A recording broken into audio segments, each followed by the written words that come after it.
তো হ্যালো দোস্ত, আসসালামু আলাইকুম, গুড আফটারনুন। তো এই যে আমি এইগুলো কাম করলাম এসে, এটা টেবুল, এই খুব এটা হলো, এইগুলো ওপেন বক্স হবে, এগুলো খোলা থাকবো। এই মাঝেরটা ওটা দরজা হবে, পাল্লা হবে। এই পাশে আছে আরও, এটা ওটা ওয়ার্ডরোব হয়, এটা সিলিংও ঠেকে গেছে একবার।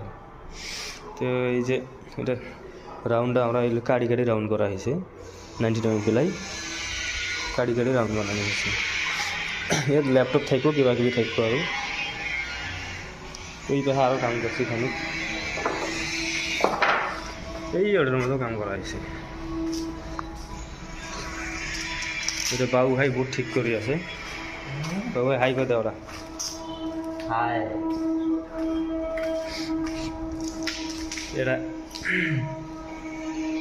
এটা হলো এই মাঝের জায়গাটাতে খালি আছে, এটা ড্রেসিং হবো, তলে ডয়ার হবো। এটা একটা সেল পেলে কিবা বড় মানে কাপড় যেগুলো আছে, জ্যাকেট কিবা কিবি হাবি যাবে, এটা থবো। এটাও সেম হলো, তলে ডয়ার,